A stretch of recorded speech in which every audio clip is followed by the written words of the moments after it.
Hi, everyone. Thank you for joining us for our March webinar.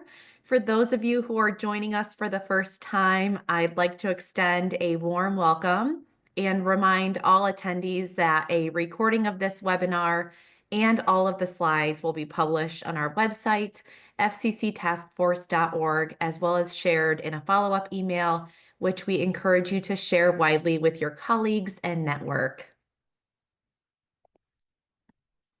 Each of our webinars is dedicated to the NICU children of one of our speakers, and today we have the honor of dedicating this webinar to the NICU children of both our speakers. Today's talk is dedicated to Jess Daigle's NICU babies, Liam and Avery. Thank you for bringing your lived experience to your work today and every day, Jess.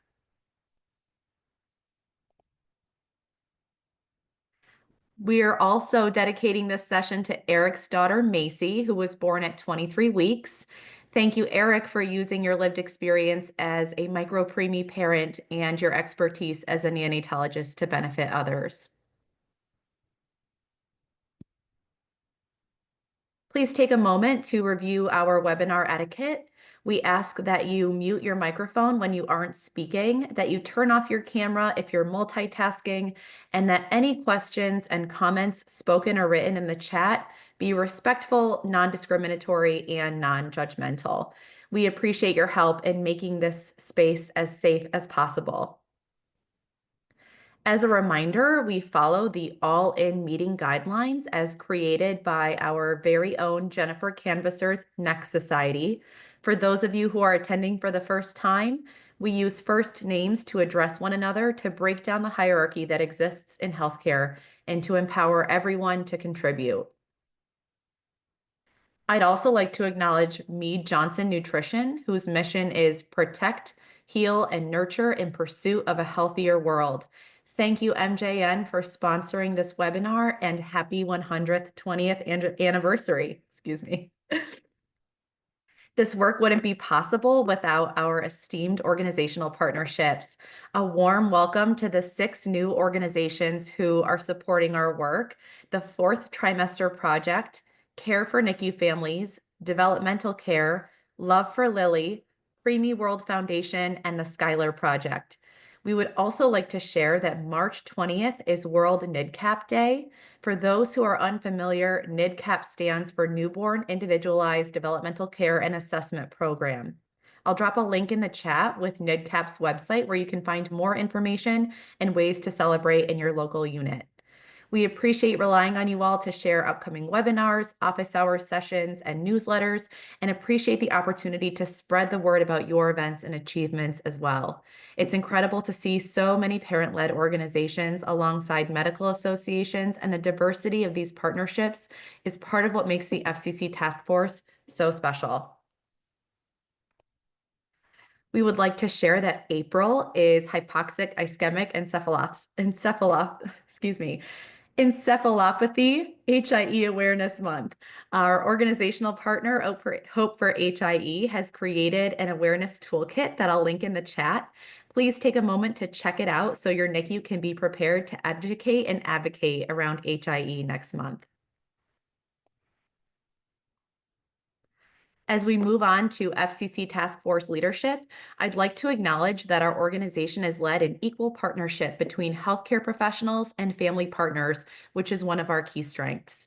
Malathi Balasundaram and Colby Day are practicing neonatologists, and Colby Kira Sorrells, founder and executive director of the NICU Parent Network, and myself are former NICU parents.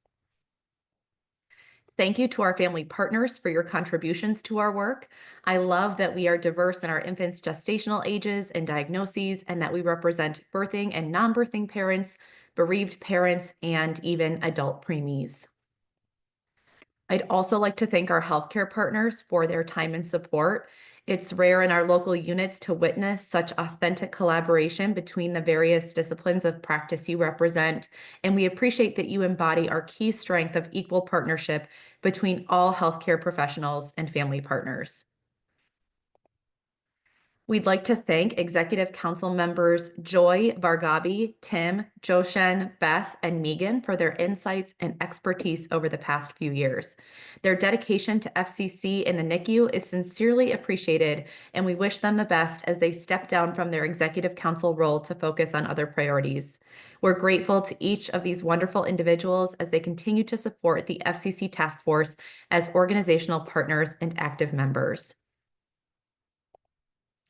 Join us in welcoming Latoya Bluford and Sarah Cahoon to our Executive Council of Family Partners.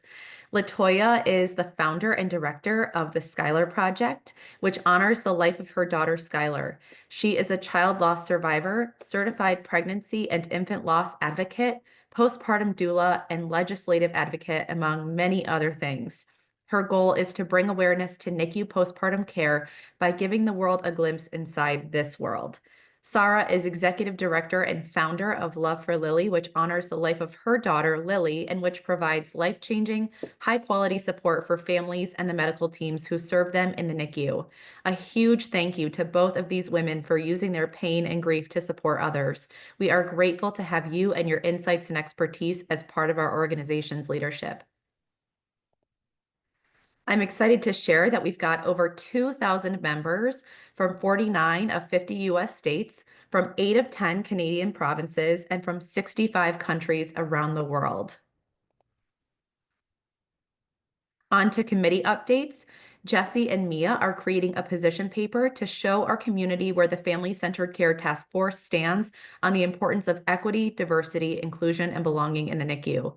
They bring an EDIB lens to our work to ensure it reflects our commitment to health equity.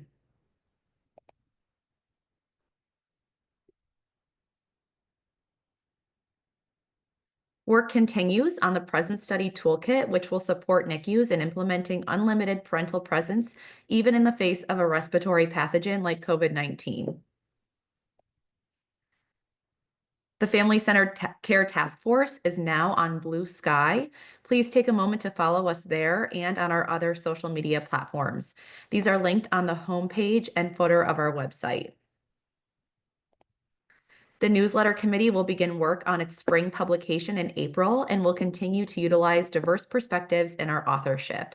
I'd like to thank Vargabi for her time and dedication to this committee and welcome Bob as she steps down to focus on other priorities.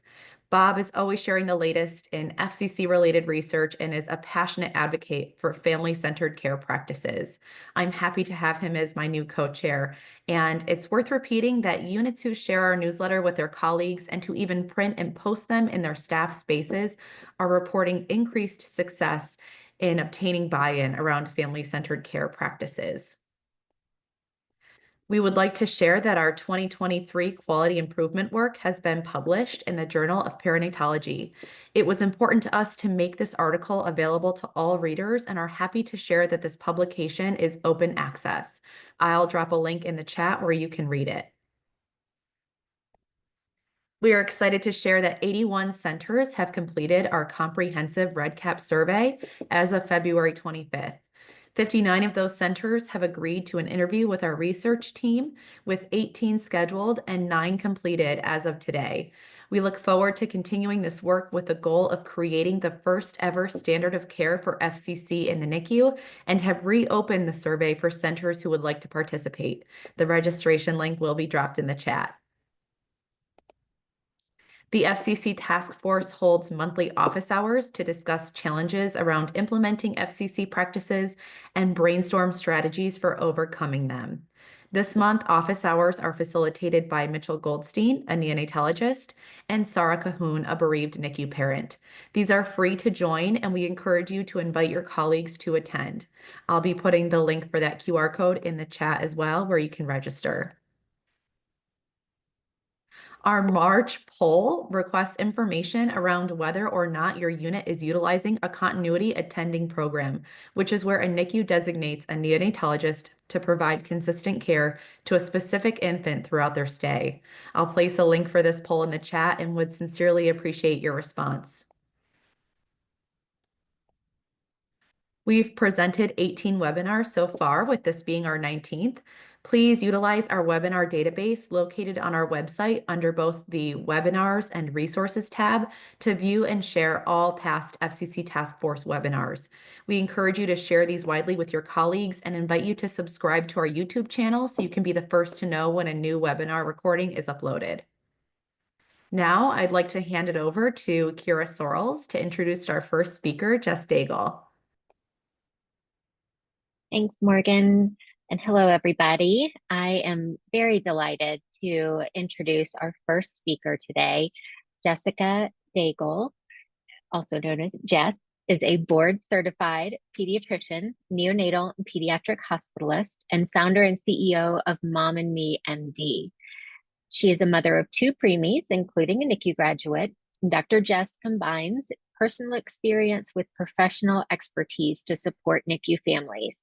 Her concierge practice in Atlanta, Georgia provides in-home and virtual follow-up care for NICU graduates, easing the transition from hospital to home. She also focuses on the mental health and well-being of families, providing guidance and resources to help them navigate the emotional challenges of life after the NICU. She has numerous speaking and opportunities that she's presented at a variety of conferences as well as on several podcasts. So I encourage you to listen, ask questions in the chat. We will definitely be doing Q&A as soon as her talk is completed. So with that, I'll turn it over to you, Jess.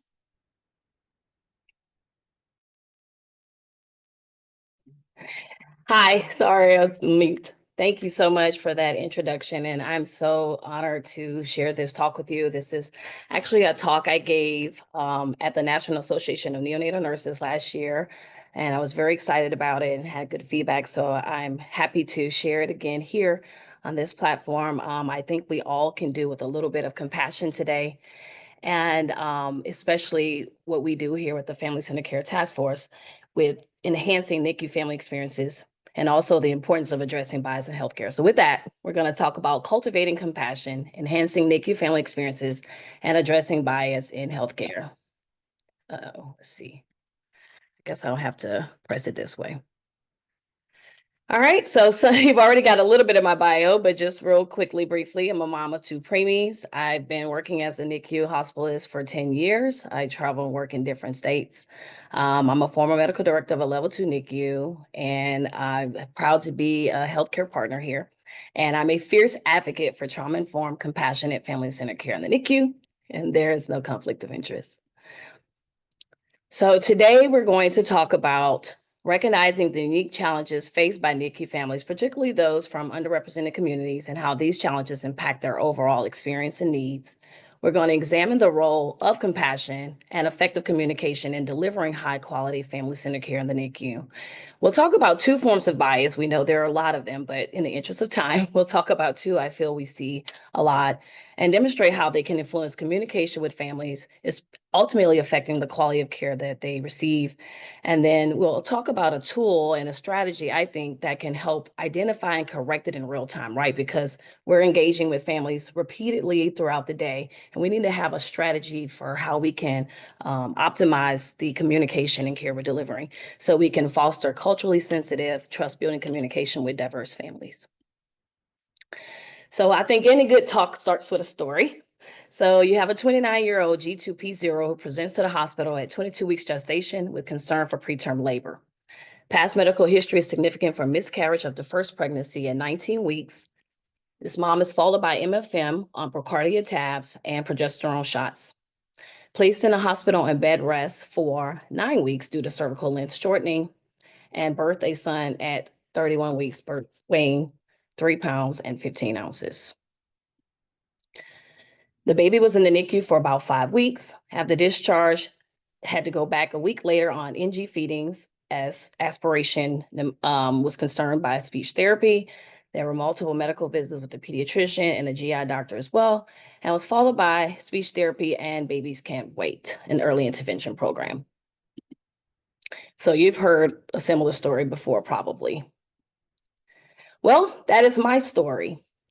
This is me with my son, Liam. And what I wanted people to know is there's always more to the story. There's more to that history and physical that we're taught to take in medicine.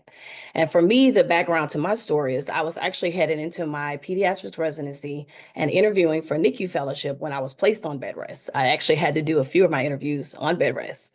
I experienced challenges with support from my family when my son came home. It was just me and my husband, so it was a lot of struggle because I was also going back to residency to try to finish to go start fellowship.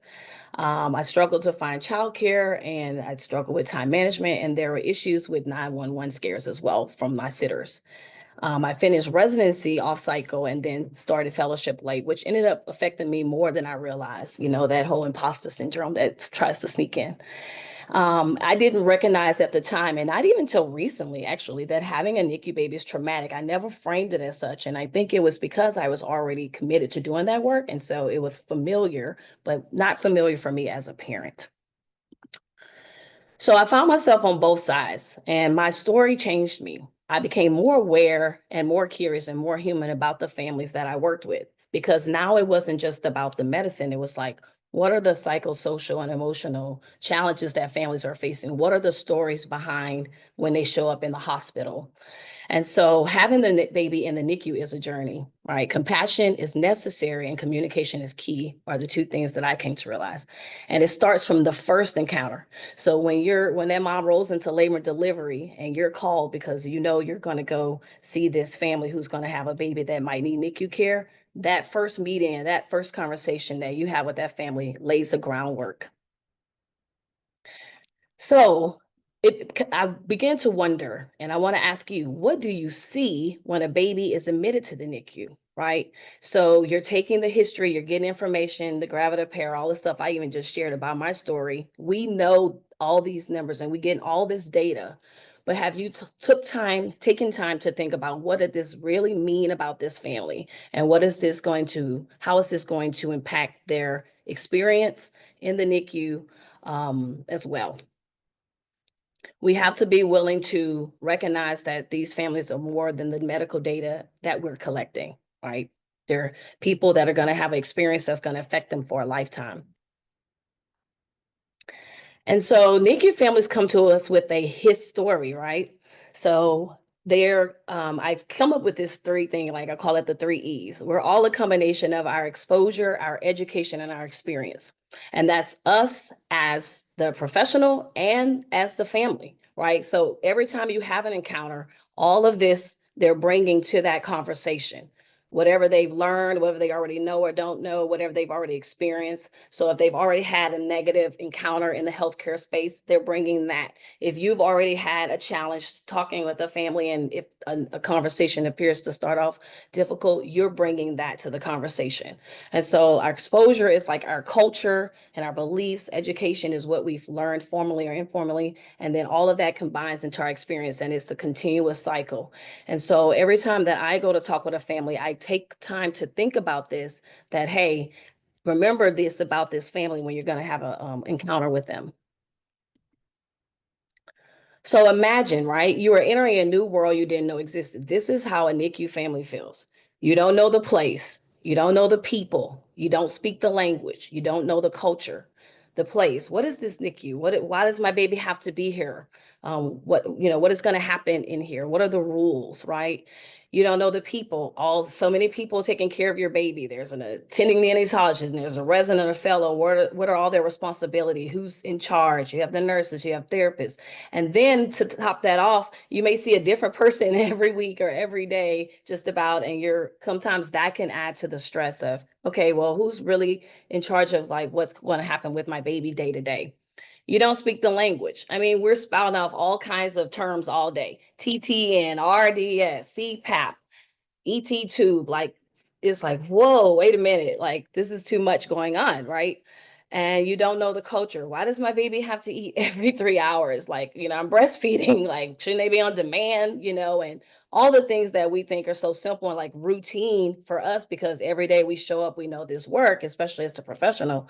For this family, it may be their very first encounter with the NICU. So wouldn't that make you feel stressed and traumatized too? I can't imagine like being dropped in like I don't know, Spain right now. I would probably feel the exact same way actually. So not only are they brought into a different place, but what is the impact? So there's mental, emotional, physical, financial, social, and cultural impact to being in the NICU, right? Anxiety and fear about your baby's survival and long-term health. We already know that families struggle with PTSD. That's being more talked about which I'm glad. Then there's the physical, right? The NICU parents postpartum is not the typical postpartum, right? Their postpartum is long for a lot of people, depending on how long their baby is in the NICU. And then they're trying to worry about their baby. A lot of families struggle with guilt. And so then they take on a martyr approach of, I can't worry about myself. I have to just see about my baby, see about my baby. And they're still healing from a C-section or a traumatic birth financially. So medical bills start to come in depending on how long your baby's in there. And then families are struggling with the choice of, do I go back to work now? And so that way I can have time off when my baby, actually leaves the NICU, and I worry about bonding with them when they come home. And social, right? So a lot of times when you bring your baby home, your family, they don't really understand what the NICU experience is like. I mean, most people don't unless you've been through it actually. And so a lot of times they say things or do things and they mean well, but they actually further cause isolation because the family is like, why don't you get that I've gone through something traumatic? And your family is like, but your baby's at home now and they look great. That's what they're thinking. And culturally, so a lot of different cultures are in the NICU. So does the healthcare team recognize what is normal for you? Like one time I had a family from India in the NICU, and some of my nursing staff was kind of frustrated about some of the encounters. And I was like, well, did you take time to ask them what is it? What do they envision this experience with breastfeeding looking like for their baby? Or, what is typical of what might happen in India? Like, you're like, we sometimes in medicine, I think, have this ego, like we're expected to know everything, but I don't know every culture, and we shouldn't be expected to. But what we can do is ask questions and be willing to learn. So with all of that, knowing what does the NICU experience look like and understanding the impact on the family, how can we enhance the experience for all families, right? Because we cannot change the fact that the baby is in the NICU at that moment. Once this is happening, we're here now. But what we can do is deliver compassionate care by utilizing sensitive, culturally intelligent communication and addressing our own personal biases. And it must be intentional. This work takes you being purposeful in like, okay, this is how I want to show up at the hospital every day. This is every encounter that I'm going to have with a family. I'm going to be mindful of the language that I'm using, my body language, my actual words, my attitude, my tone, and all of the thoughts that may be running in my mind around the family. I need to contend with that so I can deliver the best care possible. So compassion to me, is the core of care. And it's defined as the sympathetic consciousness of others' distress together with the desire to alleviate it. And that second part is important, right? Because you can be aware, like, okay, I know something's happening, but are you taking action to alleviate that suffering that someone may be experiencing? So there are 4 key truths about compassion. Compassion doesn't require shared experience. So everybody is not going to have a NICU experience. And I wouldn't want that on anyone just for them to get it. We would be waiting a long time for someone to be able to provide compassion and care if that's what is required. But you can still provide it. Compassion is distinct from empathy. So empathy is, I feel your pain, I get what you're going through. But compassion is saying, I may not necessarily feel it and all the way, but I am committed to discovering or looking for ways to help you in your pain. It requires action. So it's not just sitting by. It's okay, I see that this family is in a NICU. Compassionate care is learning that baby's name. When I go into the room and introduce myself to a family, I'm meeting them. Hey, Miss Johnson, I'm admitting your baby into the NICU for X, Y, and Z reason. Can you tell me about your baby? What is your baby's name? Like, all of these things are important. When they mention the other siblings, what are those siblings' names? Like, engaging the family personally, letting you know you see them as more than just a bodies just sitting there. Like, you recognize, like what we talked about, they have a story. There's more to them.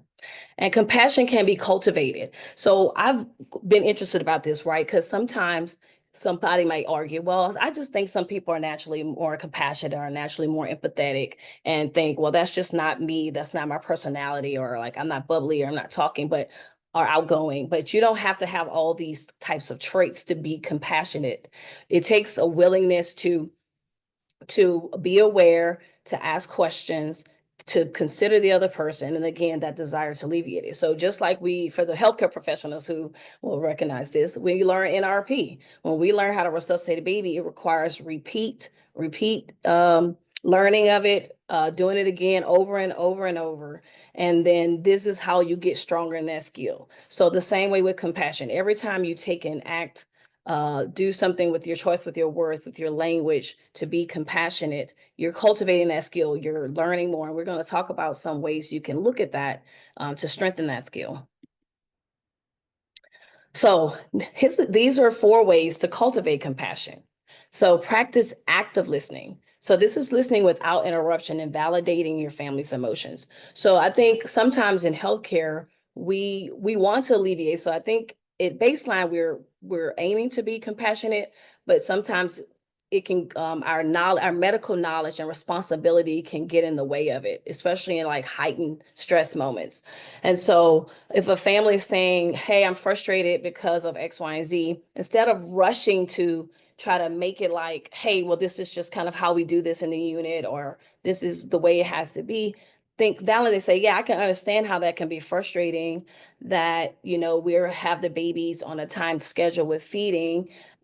Let's see how we can maybe modify, or this is the way we have to do this here, but we'll be able to eventually let your baby nurse at the breast, and we can modify the schedule there. Again, it's like taking time to actively hear what the family is struggling with. Engage in regular self-reflection. So this is key. Every day when I go to work, actually before and after I leave work, I think about the fact that I'm showing up to the hospital and what I'm going to encounter. So I'm going to labor and delivery. People are coming in that are pregnant. It's a high chance that someone is going to need to be admitted to the NICU. And I'm aware of that. The difference is that mom who's coming into the hospital may have no idea that that's a possibility for her, right? So if we engage in regular self-reflection, that we know, hey, I'm going to be in environments, what can I do before I even show up to the hospital to be in a calm state, or actions I'm going to take to be intentional with compassion, then you'll start to do that. If you're just kind of like, I'm just clocking in, clocking out, clocking in, clocking out, and you show up with that kind of attitude, then it's also going to come out in the work and your interactions with families. So the other piece of that, though, is when you leave. When I go home, if I've had a conversation with a family, I take a few moments to think about, did that conversation go the way that I desired? Did that mom in her facial expressions look like she understood what I was saying? Do I feel like I answered her questions appropriately? And if not, I can circle back around that next day. But instead of it just being like, oh, well, the day is done, that was that conversation, that is actively having compassion. Develop cultural sensitivity and intelligence. So learn about different backgrounds of the families. And I love just asking the families, right? Who better than to tell you about their own cultural background than the family? And I think that sometimes we don't like to look like we don't know anything, like I said, but no one expects you to know anything. I've actually had families tell me, I'm really so glad that you asked me about that. I think they like sharing a part of themselves too, and helping you to understand how to better help them. And then collaborate with families, empower families to participate in their baby's care. So when they're like, be more proactive about sharing, like, hey, these are the care times. Would you like to do this? Offering them experiences with their baby, because a lot of these families are not in this headspace. They're afraid. They don't want to do the wrong thing. They don't want to say the wrong thing. They're just very, very anxious. And so since we already have had multiple encounters with families, we can use that to our advantage to say, hey, I remember another family mentioned that they would have liked X, Y, and Z. Let me offer it to this next family. So always being willing to learn and take assessment of your encounters and using that to help the next family is key. So we're bringing it home into communication. So you can't really, in my mind, have good compassion without communication, right? And so our words have power. And we know Mia, who's part of our task force, has given a wonderful talk on that. And if you haven't watched that, I encourage you to go back and watch that, her webinar. But 2 key points to consider. The language we use carries immense weight, and intent does not always equal impact. So sometimes you may say something or do something and you find out later and it's like, oh, I didn't mean for that to happen. But it happened. Whether they felt isolated or frustrated by whatever you said, the fact that you didn't mean to doesn't absolve you of responsibility. So be willing to go back and say, hey, you know what, Ms. Johnson, I really didn't mean to come with that tone. I was frustrated as well too. Let's try that again.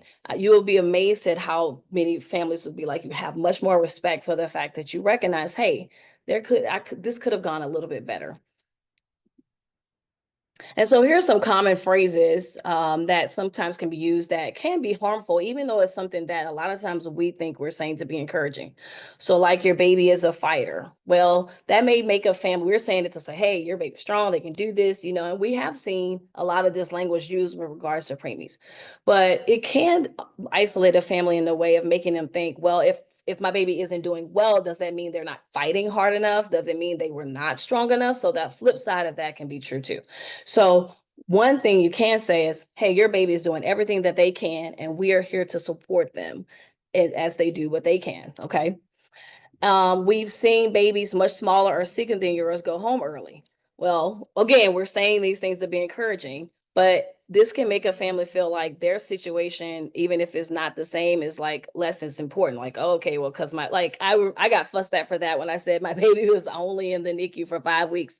I had a mom on social media fussing me. She said, that still was 5 weeks. Don't say only. And I was so appreciative of her of that, because in my mind, I'm thinking, well, I know people whose babies have been in there months, you know, and but she was like, each experience is valid. And so I even had to check that in my own self. So we've got this, you don't need to worry. So a lot of times we're saying it to try to decrease anxiety, but what we should really be doing is saying, hey, you are critical to your baby's health and well-being, and you are a key part of our team. You know, let us know how we can help you support your baby.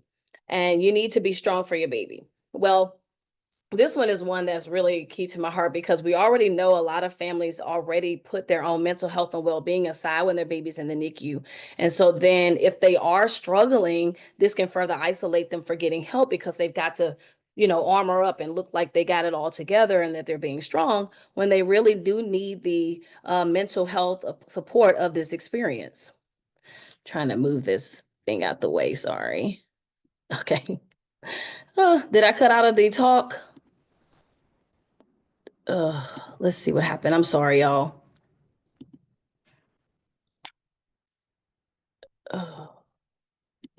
It won't go back to the PowerPoint. Let's see. I don't know what's happening there, Morgan. Okay, I think I'm back now. All right. So in the end, words matter. And I think that's the take-home point, is like, when we're saying things, it has impact. And the intent, we should think about what we intend when we say certain things. So tips for good communication. Practice active listening, so focus on the speaker, validate their emotions, and respond thoughtfully. Use inclusive and respectful language, so choose words that honor diversity and foster connection. Avoid assumptions. Communicate with cultural intelligence. Recognize and adapt to different cultural norms and communication styles. Be mindful of your tone. Be clear, honest, and transparent as well. So we can provide accurate, compassionate information while ensuring families fully understand their baby's care. Addressing bias, how can it look in the NICU? So let's talk about a scenario. A 29-week gestation baby boy is born to a single mother of Hispanic descent and admitted to the NICU for respiratory distress. Given his prematurity, he is expected to have a lengthy hospital stay. The mother, who speaks English fluently, is a first-time parent and appears overwhelmed by the medical environment. She asks questions, but sometimes struggles with the complexity of the medical explanations.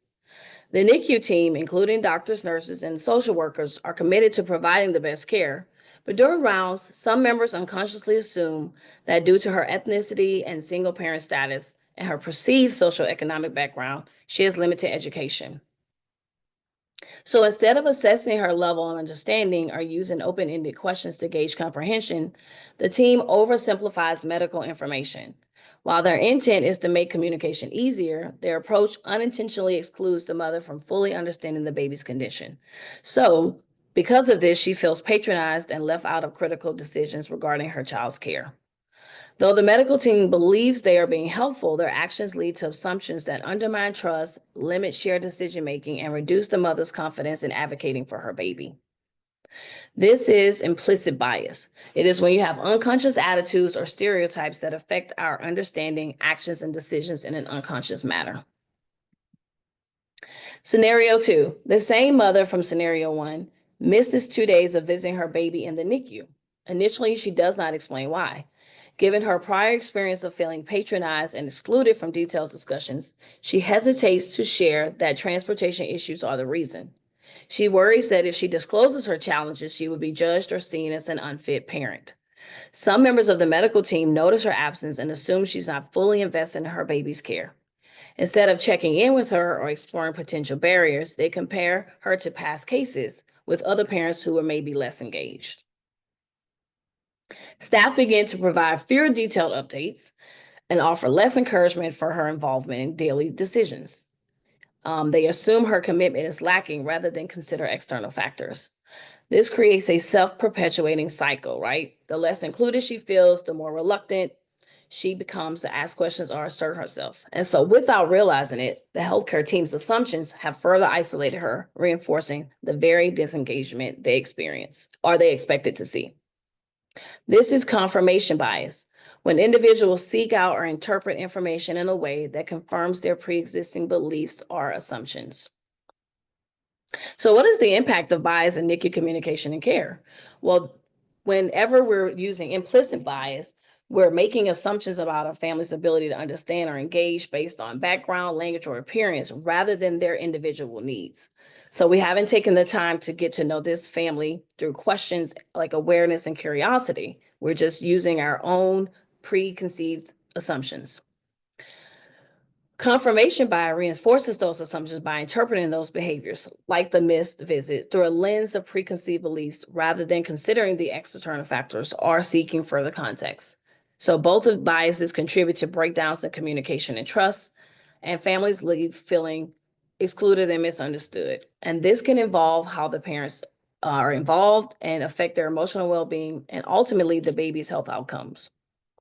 And it strains relationships between NICU staff and families.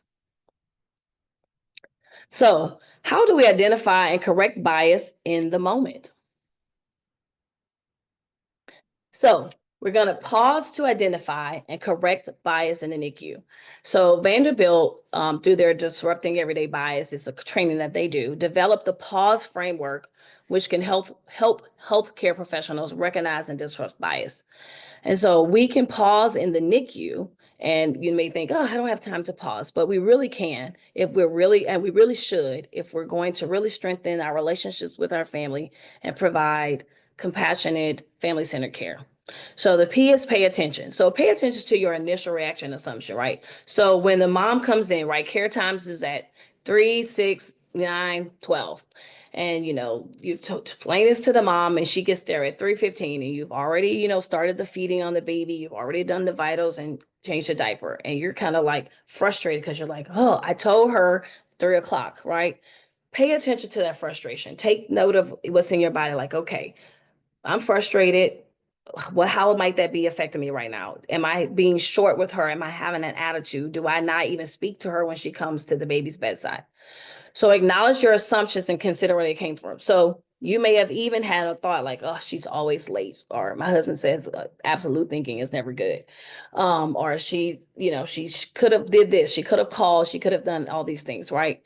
But understand then understand your perspective. So think about, am I labeling her, looping her in with other families who I've had that also have been late for other reasons? And am I making an assumption about why she might be late this time?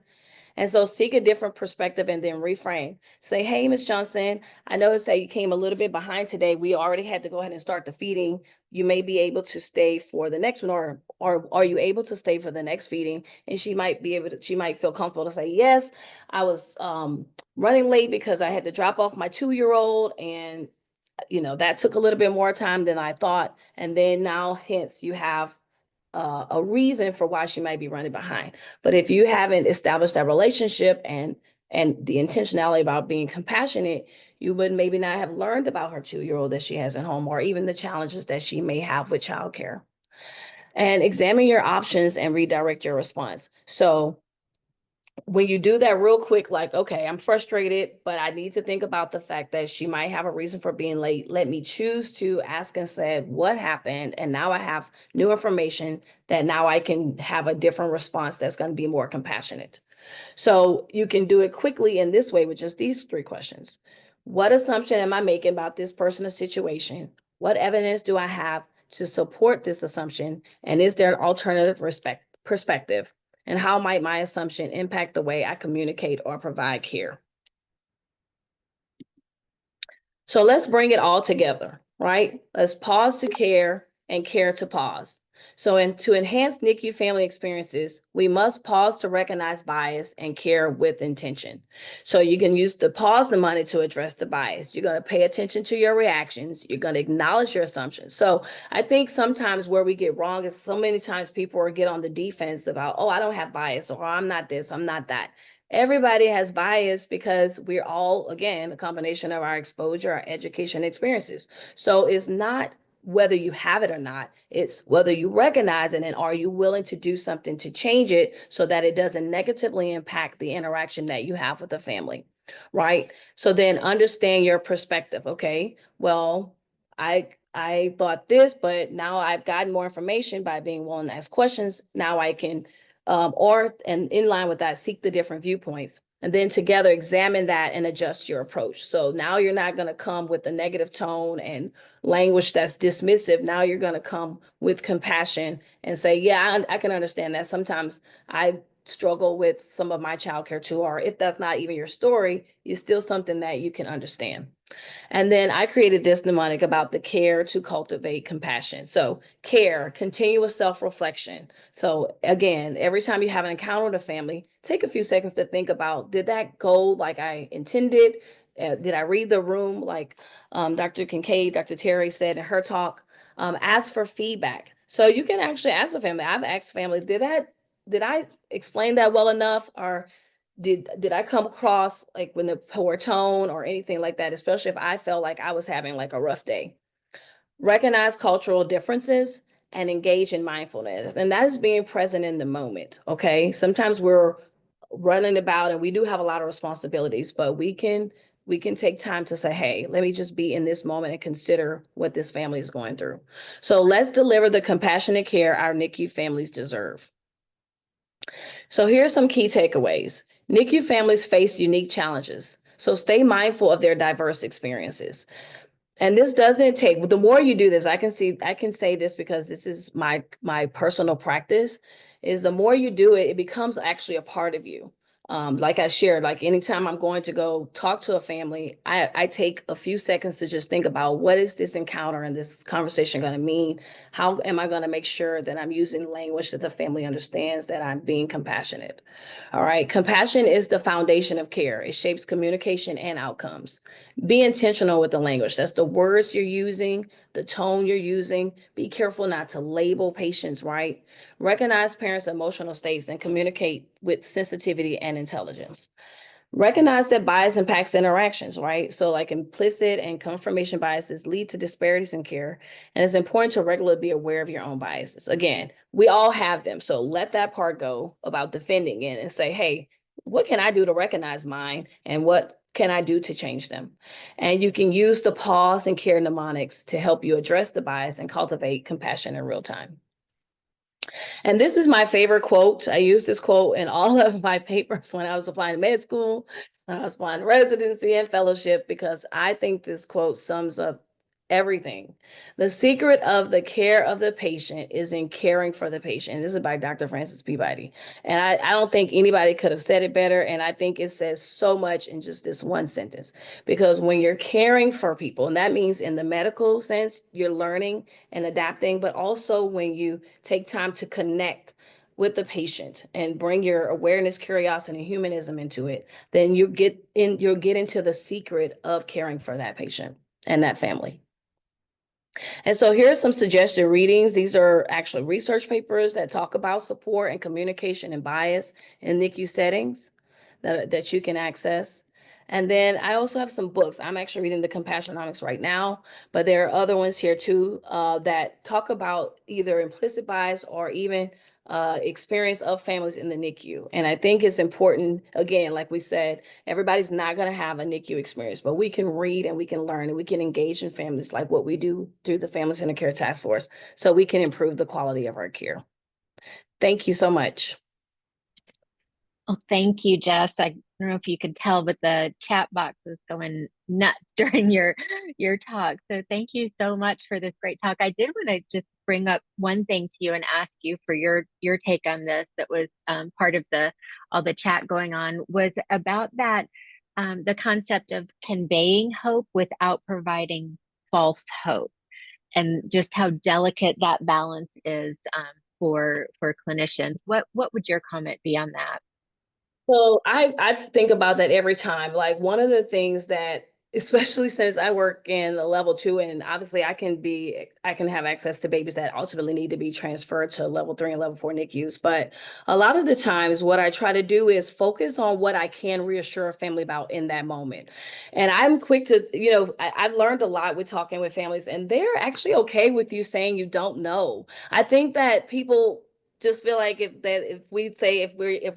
there's any implication that we don't like have this crystal ball, that there is going to just dismiss our credibility as healthcare professionals and physicians and doctors. It is actually not true. I've had families tell me, like, you know what, I appreciate that you tell me we're going to have to focus on this right now in this moment, and I'll let you know we're going to continuously be talking, and I'll update you on the changes and the things that are actually making me feel more hopeful or less hopeful. So for example, because every encounter, even when it's like the 40-week-old baby that's going to have extra fluid via C-section for, TTN, and most of those cases do great, right? You still have the occasional kid that can get a pneumo and do something, or maybe there's some type of congenital defect that we're not aware of. And so I think that what we have to do is say, hey, in this moment, this is what I'm reassured about. Hey, your baby is breathing on their own. Yes, we're providing CPAP to provide extra support. And look, hey, these are what the vitals are doing. I'm going to be talking with you and updating you as we go, and I will let you know if things are changing that's making me more concerned. That's what I tell a family. I don't take on the responsibility that I have to let you know that you're taking your baby home in 2 days. I don't really know that. Like the world could end tomorrow. Right. And so I think that if we just take it be in the moment with the family in the moment, and yes, they will ask you like, hey, and a lot of times actually families ask you other things not even related to that. Like I'll tell them the baby's going to be in the NICU and they'll ask me when the baby can be circumcised. And I'll be like, okay, well, that's where we're right now. And I used Right. to be, but then I realized that families are grasping for control too, right? That's the thing. They talked about whether they were going to get this baby circumcised. They talked about if they were going to get vaccines or not, or the vitamin care or not. They did not even have a thought about what would go on if their baby was in the NICU, especially if their first experience. So I think if we stay in the moment with the family, I think that helps us and them actually. Yeah, that's a really, really powerful and important point, and also just goes to your previous comments about, realizing that this family has a history beyond what's in the chart, well beyond what's in the chart, and that there are so many other details. And you're right, just being in that moment with them. You also mentioned Dr. Hall's book, and I remember when working with her, we were working on some trauma-informed scripts, and it was something that really resonated with me was, we know that you don't have all the answers as parents. We know that. But what we do want to know, what I wanted to know was that you are going to be right there with me all the way, just, and that I was important too, I just love the way that you presented all of this information, particularly the acronyms. That's so impactful and just helps to remember. And one thing that one of my good friends always says too is just the power of the pause, right? And it is, I think that you reflected that very nicely as well, not just in the acronym, but just in the actual moment of pausing before you go in to see a family, and then when you come out for that reflection. Yeah, it really is. So I'm just going to ask, are there any questions before we move on? And if you come, We have time for one more quick question. It looks like Okay. Sarah chatted in the current/changing dynamics of 2025, I'm finding colleagues are increasingly distressed about parents declining immunizations, routine newborn care, etc. And she's wondering if you have any advice for helping teams communicate with parents when they're declining this recommended care. Great question. That was a good one because I actually had this happen last week. And I have to be honest, whenever a family goes to decide, sometimes I take the approach of, okay, because the nurses will provide the waivers, and then I started to think, maybe I should start engaging them in conversation because one, you don't want them to feel like you're pressuring them into doing something they've already decided I want to do. But then on the flip side, what if they don't really have all the information? So one time, it was a mom, I was going to deliver and they were like, oh, we're not doing any of the things. So I went to see the baby and I asked the mom, say, hi, I'm just curious. I wanted to talk with you, if you don't mind, about the fact that you don't want to get the vitamin K and the B and the I ointment. I was like, what is the reason for not wanting to get that? What are you concerned about? And so then the mom actually shared that her sister-in-law had told her something, something, something. And, and we engaged in the conversation. We talked about it. And she actually ended up going ahead and getting them. And so I think what it is that one, we make assumptions, right? So everybody's coming with assumptions. The families have made assumptions about what these meds are going to do. And then we make assumptions about them because they have decided not to buck our system. Again, that ego in medicine. It's like, I'm the professional, I'm the expert, and I told you need to do this. So why aren't you doing what I say? And and already, they already are like, that's already going to push people away. And so I try not to take that approach. I try to, again, go lead with curiosity. I really am curious. Like, I really want to know what you have learned that has made you decide not to do this. Case it might be something I need to know. And so it really ended up being that she was just following somebody else's recommendation. And I think if we decide that, for the most part, and I can't speak for every parent for sure, but I think they really want to do the best thing for their kids. And there's so much that's out here now. And then the media doesn't help. It's like the people that's not Right. even to the conversations are making all the, suggestions. And it's like, you're not even in the hospital with this family. So I think, again, if you bring it centered to you and this family, like this is you and I having this discussion, and I want to learn more about you and what you're concerned about and what maybe I might know or can share that can help you make this decision, then I think you might find that you'll have a better or a different outcome. So it's gonna, again, it's basic stuff, but it's stuff that we're gonna have to be willing to do. And it really starts with communication. I'm in a physician group and we've talked about that and everybody's sharing their little frustrations. And I'm like, if we're doing this in here with each other, who knows what, or how are we projecting that out to families, right? Like, are we giving that attitude of another one of these, another one of these? And again, I talked about that with labels. Like, I don't like when people use the word difficult. I don't like when they even call moms crunchy. Like, oh, they go this granola crunchy moms. I tell them, don't say that. If they just want to not get all the things and whatever, just that's just who they are. They don't, why we have to put a label or term them something, right? Because when we call them a name, now that makes us have a certain attitude when we walk into the room. Oh, it's this grunchy mom, right? That's going to affect how you communicate, what you say, what you don't say. And it's really powerful, actually. No, it absolutely is. Well, thank you so much, Jess. This was a really great presentation. I appreciate it so much. Computer there. I don't know what I was doing. Okay. Technology is great when it works. Well, thank you, Jess. I know you'll be sticking around in the chat if anybody else has more questions for you. And I see Morgan just put your LinkedIn and Instagram in the chat as well. So definitely everybody stay in touch with Jess. And now I'm going to turn it over to Colby to introduce our next speaker. Thanks, Kira. It's my pleasure to introduce our next speaker. We are going to be hearing from Erick Ridout, who is blessed to be the dad of 2 amazing kids and granddad to 3 extraordinary grandsons with 2 granddaughters on the way. And currently he serves the babies, their families, and their caregivers in the newborn ICU in southwestern Utah. Additionally, Colonel Ridout proudly served in the United States Army for 23 years, including 11 years as the state surgeon, Nevada Army National Guard. He was among the first Army Medical Corps officers to become a Lean Six Sigma Green Belt and has applied the learned principles in relentlessly eliminating patient, staff, and organizational harm in all of its forms. So please join me in welcoming Erick. Thank you. See if I can share my screen.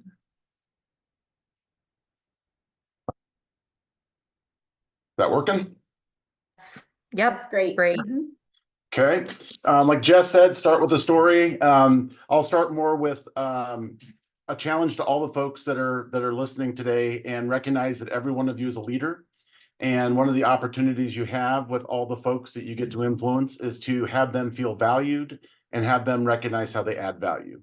That you would know their name, ask about their life, know their struggles, remember them, miss them, check on them, and then reinforce how they add value. One clarification, Macy is a now 15 going on 16-year-old former 23-week twin that I took care of. She's not my daughter, although I feel like she's my daughter, and how often I get to interact with her and her mom, Sandy. Both of them are on the line today. Macy has been on this journey of this ecosystem of care we call POKE, where we relentlessly seek to eliminate all care that doesn't add value. And she was the very first baby that I measured every single intervention on, and has served to make life better for every baby that's come after, not just here, but around the world. So bottom line up front. So the goal today is to have everybody believe that they deserve to grow to the full expression of themselves, and all those they serve to enjoy the same. I have no conflicts of interest. And I always start with my why. I have a passionate belief that patients and caregivers deserve to experience care delivery truly free of harm.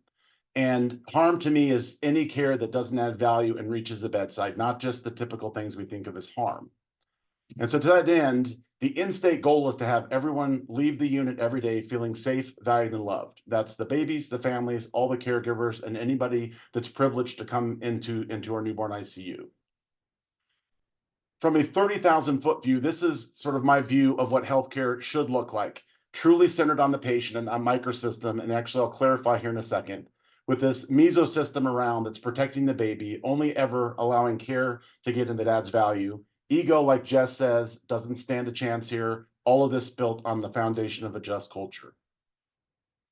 So now clarifying from a team-based care standpoint for the team, when we pull those micro mesosystems out, I want to clarify that within this ecosystem of care, when we zoom in and look at the baby, that actually involves the family intimately, and that the baby and the parents have a voice in the care that's going to be, that the baby's going to experience. And the baby clearly wants to only experience care that adds value and have everybody go home feeling safe, valued, and loved.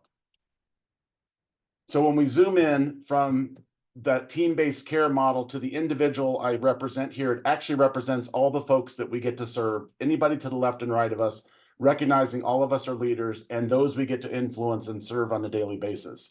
And leadership is basically adding value and serving those that you're blessed to lead. As we do that, we cultivate accountability and we cultivate free expression and free reporting. And ultimately, that's what cultivates a just culture, which again is the foundation for all the things we do. As we're adding value to these same folks, we're also cultivating and developing them as individuals to increase their critical thinking so that at the end of the day, they're able to show up with every decision that occurs at the bedside, and we leverage that genius to only ever add value. And this includes the babies as well. They have a voice, and I'm going to talk about that in a second in terms of their First Amendment rights to have freedom, freedom of expression and freedom of a voice that informs the next interval of care. So as we talk about these individuals that we're looking at the bedside and we want to leverage the genius, how does motivation occur there to have that get better and better every day? And so that's what we're going to chat about, human motivation and how we can accomplish this. So there's actually a science to what we do to drive engagement. And actually, it's more sort of distilled down to where satisfying each individual's basic needs will drive growth, engagement, help them flourish, and ultimately the environment that we're in is critical to accomplishing that end state goal. It turns out from an objective standpoint, there's a relationship that exists between the basic needs we have as individuals and how we're motivated. And motivation for parents, caregivers, and all the folks that we get to work around can be distilled down into three separate sort of boxes of motivation, 1, 2, and 3, or 1.0, 2.0, and 3.0. And we're going to spend the bulk of the discussion today talking about basic needs as it pertains to motivation 3.0. And this will become clear what I'm talking about. Our actions, everything we do, how we interact with folks, what we say is motivated by certain basic physiologic and psychologic needs, with the physiologic needs needing to be satisfied first, and then ultimately the psychologic needs coming second. But the core principle, when it's all said and done, is all of us have an inborn desire to survive and to thrive.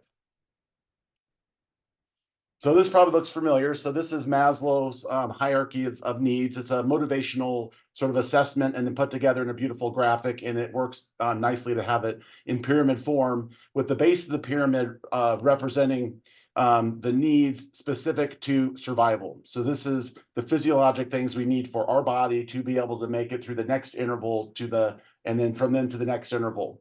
On top of that, we have psychologic needs to be satisfied. Fellowship with others, love, belonging, intimacy, and esteem, feeling proud of what we're doing. And then finally, at the apex is the full expression of the individual, where they get to fully actualize the gifts they have and to be able to share those in the service of others. Now, when we think about the relationship of those needs to the other side of motivation, at the base of the pyramid, motivation 1.0. So this is where we need these things to survive, and we're motivated to get these things to survive. And so this is going to be lodging, food, water, these sorts of things, maybe employment as it serves those things in current society. And our goal is to never have any of the people we're serving be worrying about these things. And we know that there's challenges right now, particularly for young people, as it pertains to cost of living and being able to grow families and be perpetually in motivation 1.0 and not be able to grow past that.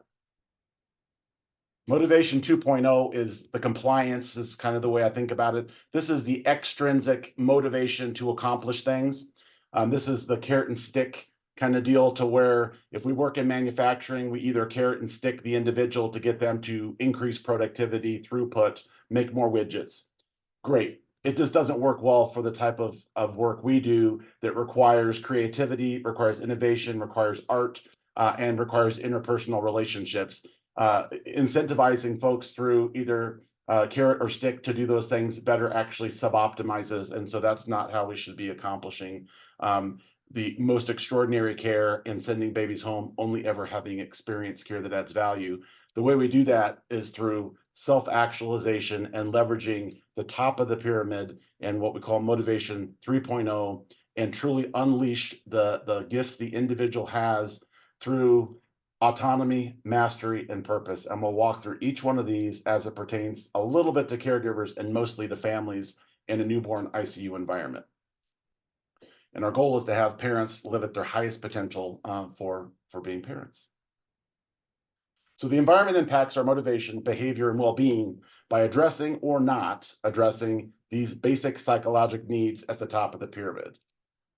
Ryan and DC are social scientists that took Maslow's work in this about 25 years ago and distilled down self-actualization and found that it kind of fit in three nice little buckets: autonomy, mastery, and purpose. And they stated that these three things appear to be essential for facilitating optimal functioning and the natural propensity for growth and integration, as well as for constructive social development and personal well-being. They called them universal nutrients. And these universal nutrients are things that organizations and teams should seek to create policies, practices, and environments to where folks have these things in abundance so that they can have wellness and high quality performance, and where they're truly engaged. And in another talk that I've recently given about leadership, I want folks to not be compliant. I want them to be committed to doing what we do, show up not just with their hands, but with hearts and minds. This is how you do that. And so if these basic psychological needs of autonomy, mastery, and purpose are universal, parents have them too. And so our goal is to provide them so they flourish, overcome challenges, navigate difficult times, having a baby admitted to the newborn ICU, and can respond with determination and resilience and grow through that process. And our goal, again, is highest potential as parents. So if we talk about autonomy, it's really the experience of freedom within a job or within a role as a parent. And that changes our motivation from being controlled, sort of the motivation 2.0 carrot and stick, to truly autonomous motivation, to where we intrinsically are motivated to do the thing and to grow and do it better every single day in a relentless fashion. So in healthcare, autonomy is a predicting factor for engagement, mental health, and psychological health of our caregivers. And when we have more engaged folks, we have better outcomes in the workplace and in healthcare. That should be our goal. So from a point of clarification, being autonomous, being in control of our decisions and the actions we take without being controlled is not the same as just go it alone. We get to act with choice, which means we have the ability to have autonomous direction in the decisions, but also be happily interdependent with others, and particularly in healthcare, because patient care is an interdisciplinary endeavor, whether we're talking about the caregiver or the family, as it pertains to the individual actions that are taken on an ongoing basis at the bedside. And I'll clarify that here. And so a gentleman named Berlin Bradley at the DuPont organization back in the early 90s put this beautiful graph together about the evolution or the growth or maturity of a culture. And along the axis here, we have safety, performance, and injury rate. So very high injury rate when you have a reactive culture where you're basically just kind of getting lucky to be safe, and most of the time harm's happening, and then you react to it after the fact. As the organization and culture matures and we become dependent, we have some individual like a safety officer that's working to keep things safe, and we see that safety rate start improving and less injury. Then we become independent, where we start recognizing we have to keep ourselves safe. And then ultimately, the best is to get to where we're interdependent and working towards serving not just our own needs, but those around us. And when we do that together with autonomy, we have 200% accountability to where I'm accountable for myself and my actions within the role I'm currently serving, but also the person to the left and right of me, I'm accountable 100% for them as well, because I want to have their back. And that applies to parents and the baby as well. So there's two types of autonomy to sort of flesh this out a little bit more. Clinical autonomy, meaning we make decisions about patient care. And so this is going to be, do we start nitric oxide or not on the patient that's asking for improved blood flow through the lung after recruitment of the lungs have been accomplished. Two is control over the discipline or the practice, meaning you have influence over the practice setting. Are we going to have nitric oxide available in our institution for babies that might need it? Or what are going to be the different drugs that we have available for that specific problem? So in step one, if we've decided to have it available, then deciding to use it and how best to use it. And step two is having it available in general. And this really sets the guardrails within that the individual practices within, and whether it's the law or it's organizational practice or resource availability. The cool thing is with increasing autonomy, we have increasing accountability. And when we look at autonomy, it's wonderful that we can break it down into sort of 4 discrete elements that then we can seek to optimize for each individual, for them to feel and ultimately have the expression of autonomy. The task, what they do, the team, who they work with, when, time, and technique, how. And so the more elements the individual gets to enjoy within these 4 elements, the higher their performance, whether it's the family, the parents, or the caregiver. And the guardrails are shown here that within these 4 still has to live within those guardrails because we've made those decisions ahead of time. And there was autonomy in terms of contribution and freedom of expression at the time of setting up those guidelines. And then ultimately over time, those can be iterated towards perfection and having ultimately what's available at the bedside always be the right thing. So from a leadership standpoint, I always like to put caveats in here that listening to understand is incredibly important, that all of us should be practicing, but particularly those that have outsized influence. Understanding from each individual, whether it's the parents at the bedside, what the baby's communicating, or the team, which part of those 4 T's are most important at that point for this specific next interval of care.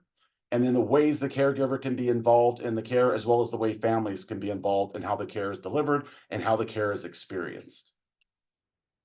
An example will be technique. Using the Toyota Kata, or what's called daily improvement, and looking at the golden hour and admission temperature specifically. So the Kata breaks down into these 4 questions and 4 steps. So the first step is our goal is to get the direction of change where we're trying to go. We want warm babies on admission within the golden hour context. Then we look at where are we currently, grasping the current state or current condition, and we have young ones that are on the chilly side. We then want to understand what the threshold of knowledge is, what our current practice is, and then have the folks that are participating in this improvement effort using those 4 T's, in this being the experimentation within the technique, saying, I want to do a mini experiment on using an exclusive overwrap because we already have turned up the room temperature. I think there's opportunity to minimize evaporative heat losses, and then see what happens with that. And if that improves and doesn't suboptimize, that becomes the new current condition, and then we do the next interval, the next experiment. Because every decision we make at the bedside during rounds or every discussion is always kind of a mini PDSA where we should be relentlessly learning, and then that becomes the new baseline, and we build on top of that. And if it suboptimizes, then we put that as a, we're not doing that, we're going to try the next thing with the ultimate goal to move towards perfection. Control leads to compliance, and that's level 1 leadership where people follow because they have to. Whereas autonomy leads to engagement, and engagement leads to accountability. And the cool thing is accountability is one of the core sort of building blocks of just culture, and that's the foundation of all the things we do. So continuously fortifying the foundation will continue to put you in good stead for the difficult times that might be ahead and for the wonderful times that are likely to be ahead. So just a nursing example, magnet designation that many folks on the call probably have in their institution. One of the core forces of magnetism is autonomy, so it's recognized as important for nursing practice, and has a positive impact as nurses experience autonomy and have that ability to make decisions. That in hospitals where they enjoy high levels of autonomy, mortality rates go down, they have fewer failure to rescue events, and within a newborn ICU context, lower mortality and improved brain care, and we know all care is brain care. Within medicine, physicians not feeling control over their work actually are morally injured, and they reduce their effort, they kind of quiet quit, and they potentially leave the organization. Whereas if we unleash their autonomy and provide, again, those guardrails, but free practice within, improved retention, less burnout, and better retention, going into the future, where we're concerned about buy-in from young people coming into medicine and a bunch of folks considering and opting to leave medicine, which would be sad. Families. We want to cultivate an environment where parents are supported to be self-initiating and autonomous, but interdependent. Again, working with the care team, and then over time, the care team steps away, and you have truly family involved, centered, and going home care.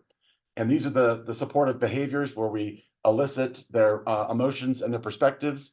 We provide options to choose from, rationale for the advice given, like Jess was talking about with the immunizations, and being curious about what's important to them, and then seeking to help that be the in-state goal of the care experience by them and the baby. This was a study that's published last year looking at single-family rooms.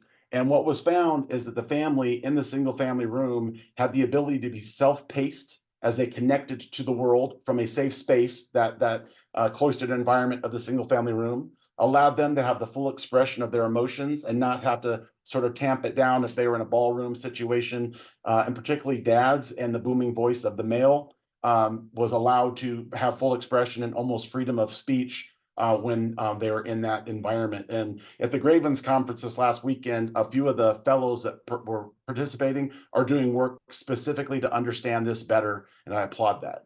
And so regain loss of control, the single family room allowed from an autonomy standpoint, make self-determined decisions about how they would interact with the world, interact with the baby, their families, and then ultimately develop and grow as parents. This paper, again published last year, wanted to understand a purposeful institution of parents gaining autonomy in the performance of a variety of skills to care for their newborn, and did this process accelerate them learning? And so this project was the Take Care of Me program, or the Cuidame program, and the background was they felt parental involvement in care was important, so increasing autonomy of the parents probably would have some benefits. And what they sought to do was see how quickly parents could achieve the skill set of doing these things with a training program that was introduced by the medical team, reinforced by the nursing bedside care team, and then tracked across 11 areas by the parents over time.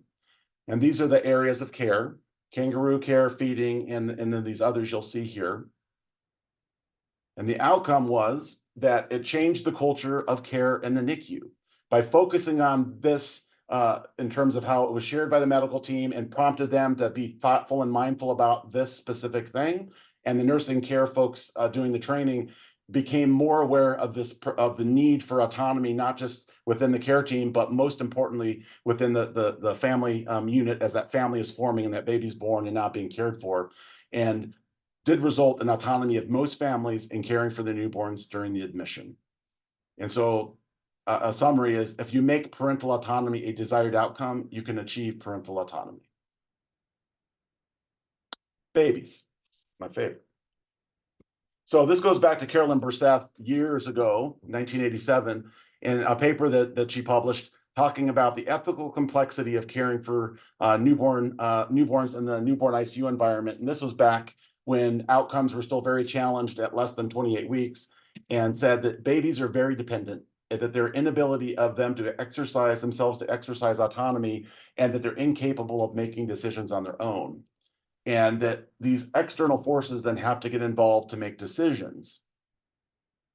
And so restating that, I actually like to reframe it and say that babies actually have the ability to exercise autonomy, have a voice, and only want to experience care that adds value.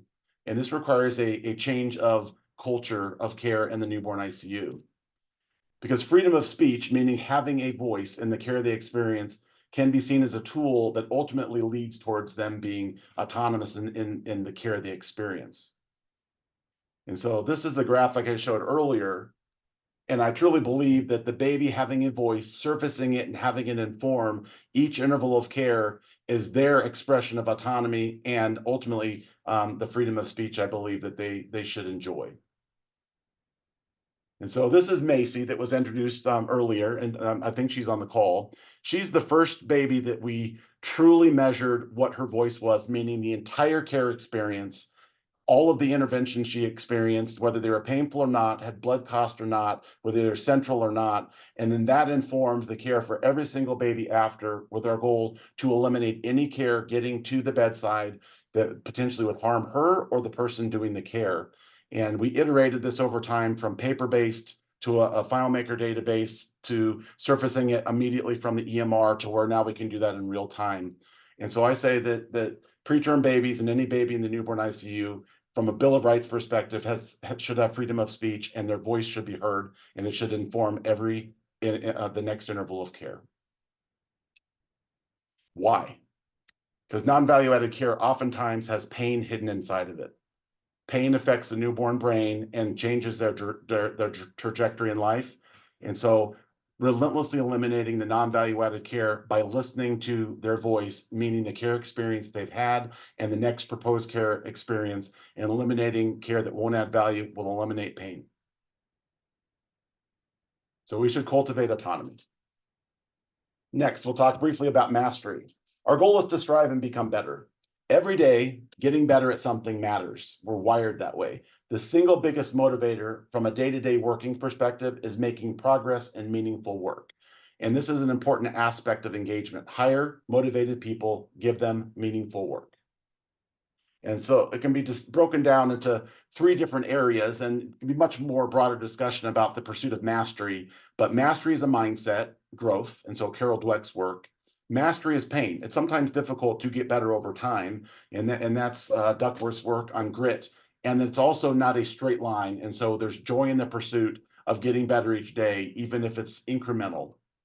And so from a growth mindset standpoint, I love when Carol Dweck just says the yet statement. I haven't figured out how to do that perfectly yet, but I'm working on it. I can grow and learn. It's not a fixed thing. And it's not simply because somebody was born with the talent. It's because I'm going to grow and get better every day. And one of the challenges that we should be taking on every day as leaders, title doesn't matter, is seeking to grow the people to the left and right of us so that they can pursue mastery in the craft of what they're doing, because what we do is the most meaningful work that anyone could hope to ever be able to do. Grit, consistent effort over time works. So continuously supporting, rewarding, recognizing, and doing all the things to have them work through the difficulty because it's worth it. And then this says skills are worth pursuing don't always follow a straight line. We do work, it gets better, it accelerates, we feel like we're getting better faster, we're cutting the dovetail, it's almost a perfect joint, but there's still a little bit of sloppiness in it. We keep practicing. The same thing happens in the newborn ICU in terms of bringing on novice folks and then maturing them through the skills to become expert and ultimately be the top of their game, and they continue to do the same for others. And families enjoy the same type of growth along the way. Continuously improve.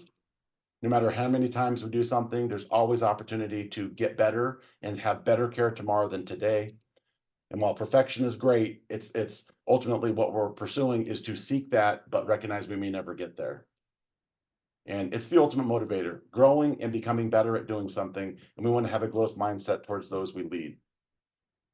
We used SBAR as a way to do that, and you all probably are aware of SBAR. I believe the A part of SBAR is where the genius becomes manifest, and through critical thinking, we get to understand the pursuit of mastery at that individual level, and then we get to invest and grow to have that become better and better. And that works at the family level, at the caregiver level. So we can grow and learn, and we never actually lose. We either win or we learn. And that was Nelson Mandela.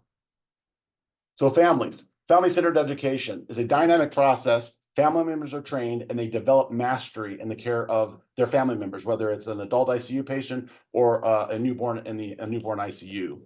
And family-centered education changes or transforms the parents from being inactive and being observers to becoming participants and actively involved in mastering the care for their baby, which they are the ultimate designed individuals on earth to do that at the highest level. Getting back to that study of 2024, 5,000 deliveries per year in that hospital, and they were in out of a challenge that happened, they ended up moving into single beds, rooms in the newborn ICU. And what they found is that there was a role for freedom of speech, and particularly an expansion of the father's role. And the father's identity had enhanced opportunity to develop, and that's where mastery and purpose come from. Or manifest, and it was a less vulnerable space to develop their identity as parents, again, not being in the ballroom, but being in single family rooms, and really supporting family formation, purpose, and bonding, practicing new skills and learning roles, developing mastery. And this quote, I like that I can be inexperienced, I can be imperfect, I can be vulnerable in private, and become a master over time in the care of their baby, and then ultimately go home knowing they're the best in the world at doing that. And the nurses noted that in these single family rooms, the parents became independent, autonomous, faster, and new roles, mastery quicker. So single family rooms improved involvement, had less noise, and higher staff and parental satisfaction in the mastery of care of their babies. And with that privacy and hands-on involvement, also had psychological benefits in terms of depression and stress scores. Family integrated care is the next step to where families are actually participating as a member of the care team in a very integrated way. And so this was published a few years ago in 450 NICU admission per year, newborn ICU, 30 to 50 VLBWs, and wanting to understand having family integrated care as it pertains to stress. And they did an education program with one-on-one teaching and then an app on a phone to gauge over time what the parental stressor scale was specific to newborn ICU parents. And what they found is having active participation, integration, developing mastery resulted in significantly lower stress scores across all those, and regardless of how small, sick, or length of time for the baby's stay. So developing mastery and us doing that on behalf of the parents is important. So mindset, grit, and joy drive mastery, and it's something that over an entire career, whether it's a 30-day NICU stay for parents and then the rest of their life caring for that little one, or the caregivers that we get to serve with, same. Develop it over the whole career. And then finally, purpose. So I have this passionate belief, and we take that and think about individuals working autonomously towards mastery, perform at the highest levels, and those doing so in the service of others, even more. The more deeply motivated we are, the more engaged we will be towards the pursuit of that selfless service. And so being the author of one's actions and acting in accord with our true self is authenticity, and that's truly where purpose is nested. And so this is a team that I get to work with. We have relatedness, purpose, and you'll see that they all truly believe in this ecosystem of care we call POKE, where only ever will care get to the bedside if it's going to add value. If not, we don't do it. So the closer our day job, the one that pays the bills, comes to our life's work, the better for all of us. And so Arthur Brooks, a couple of years ago, wrote this beautiful book called From Strength to Strength. And he distilled down this concept of happiness not being an in-state goal, but a journey. And that the core macronutrients of happiness are enjoyment, satisfaction, and meaning. And love being the ultimate meaning. And meaning and purpose are basically the same. And then when you break that down further, late in life happiness, it really is enjoyed by those that have faith, friends, family, and are doing meaningful work in the service of others. And so the family is doing the ultimate meaningful work in the service of others, their little one.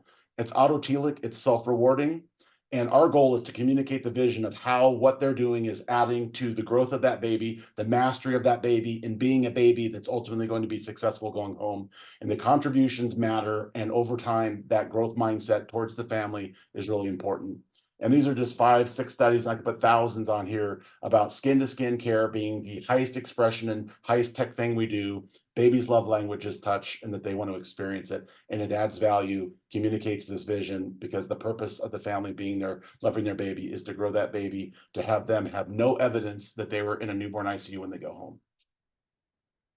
And this is just a fun study that basically said, communicating with the staff, that collaborating with the parents is important. And when they did that, the parents stayed, participated more, the babies benefited from skin to skin, and went home in a better way. Provide these to everybody: autonomy, mastery, and purpose, because these are universal nutrients that all of us should enjoy. We want to drive engagement and support growth, ensure clarity and in our purpose, only care that adds value. We want to be led, not managed. We want to embrace autonomy in our work as much as is possible. And we want to pour value relentlessly into all those we get to serve so they become masters at what they're doing. So like I said at the start, those you lead deserve to grow, and so do you. Send them home safe, valued, and loved. Seek to have them intrinsically motivated by making the top of the pyramid where they live all the time, and they'll catch the mirror like Marissa did. Thanks. Thank you so much, Eric. That was a fantastic presentation. I'm going to be stealing several of your graphics there, I think, for my own NICU. We have time for probably a couple of quick questions.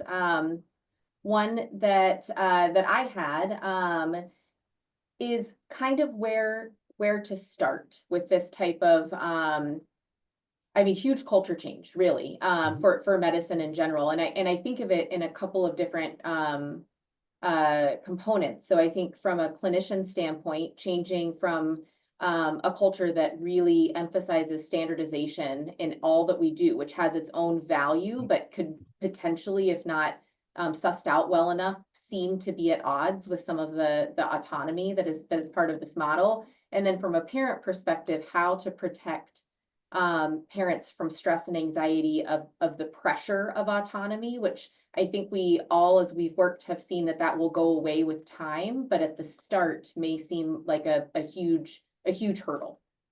Yeah, great question. I think that, in terms of the parents and thinking about the Bradley curve, that recognizing that they're being adopted into and them feeling like they're part of the culture and that team is something that matures over time, and some do it very quickly and some slower, and that's okay. And being truly patient, listening to understand and understanding where they are on that journey, and then investing in them relentlessly towards being that next part. They become reactive, then become dependent, and then independent, kind of, and then interdependent, and recognizing that, and then almost they become independent as we back away because we're no longer needed, right? And that's the goal, is to basically put ourselves out of business. Ideally, no baby in the NICU anywhere. That would be the ultimate goal. We didn't install car stereos or something, do something else, right? As long as that's serving other people. And then in terms of the first question, I'm going to read the response I sent to Susan at University of Colorado, because she asked this question, because she wanted to understand, how do you think about autonomy in the context of trying to standardize our clinical care with policies and guidelines? to reduce variability, knowing reduction of variation is a good thing. And so I said, we could put a whole talk together on this very question, but autonomy and the perceived conflict with guidelines and variation mitigation, variation is evil, Jack Welch. Recognizing no guideline is perfect, but a step on the path towards perfection. The individual should have the opportunity to freely contribute to each iterative step of the guideline as it matures, and this guideline serves as the foundation upon which the customized to MACI patient care is built, based on the clinical judgment, informed by voice of family, voice of patient, of the autonomy of the attending clinician, best practice, meaning they have massive amounts of humility while they're doing this, seeking input from every member of the care team, leveraging that genius at the bedside, and recognize every baby is different, as is every family. They didn't participate in the development of the guideline, and they have a voice in the care they want to experience as they move towards wellness. This variation, only ever from the baby, never from the clinician, requires clinician autonomy to address. The baby is the variation. Our autonomy is addressing that variation built on that platform that we all got together and said, this is what we think best care is. But then MACI didn't read the book and says, you know what, I kind of like this thing over here. And so we do that and customize it. And that requires autonomy within what those guardrails. And those guardrails get tighter and tighter and tighter. Then eventually it's like, no, best practice is this thing. There's no decision anymore. Because this has been studied, 50 million, the N was 50 million, and the P is 0.00000 infinity 1. Okay, we probably should open their lung and give them oxygen at birth. Is anybody in disagreement with that? Okay, that's kind of like, there's no guardrails. That's what we're doing, right? And so the autonomous clinician must beautifully document, this is my favorite, must beautifully document the thought process, pretest probability driven decision-making, and the follow-up plan. So when the decisions we make should be manifest and easy to understand by anybody landing on Earth for the first time and going, why was nitric oxide started on this baby? Or why is she experiencing nitric oxide therapy? Oh, this totally makes sense. And the follow-up plan makes sense. And then that's that next PDSA cycle, but the plan do has to be beautifully documented. And so that's where, when I work with new folks in the concept of POKE, is let's look at the last 100 CBCs, the last 100 blood gases, and see how beautifully documented they are, because the baby experienced it. Did it add value, and was there a thought process before and after? And if it's simply we have purine blood gases to prove the baby's well, that's well, you're hurting the baby to prove the baby's well for you, that's to the baby versus for the baby. And so that's kind of a place to start. But in terms of the autonomy and working towards this, is having folks sit down and say, okay, what guideline are we going to look at, and bringing the best together, best practice, and saying this is what we agree upon, and then start introducing the idea of these are the guardrails, but you have the practice within, but we should be able to understand the thought process through the documentation. And if it doesn't work for the whole unit, figure out the left side of the curve, folks, the diffusion of innovation curve, folks that buy into this, and start doing it just in that pod. And then you develop demand, and then it spreads, kind of thing. And relentlessly praise and recognize and celebrate people for doing great work, because that hacks the brain, serotonin, oxytocin, and also the reward of growing is a dopamine thing. And so all of these are the EDSO type stuffs, endorphins, dopamine, serotonin, oxytocin. We should be leveraging those every single day in every interaction, because that's where you get buy-in and you get cohesion to make it through the tough times and wildly celebrate the good times. Thank you so much. Absolutely beautiful answer. And I echo Malafai's request. Could we have that chat message that you oh yeah, that you I'll sent, so that we can record it, because I don't think I could reproduce that as beautifully as you did. Sure. Well, thank you so much to both of our speakers, and thank you to everyone who joined. It looks like Morgan has put up the information about our upcoming webinars. Morgan, was there any other information to share before we close out? No, thank you so much, Colby, and thank you, Jess and Eric. Well done. I love, Eric, that you're a fast talker. I'm a fast listener, so I just vibe with that. Please come to our next webinar on May 8th. Information to follow, and again, we'll send a recording of this as well as slides and any other resources in a follow-up email. We'll make sure that Eric's chat gets in there too. So thank you all so much, and have a wonderful rest of your week. Thank you. Thank you. I sent it to you on the chat. Thank you so much. Of course. Be safe. Thanks, you too.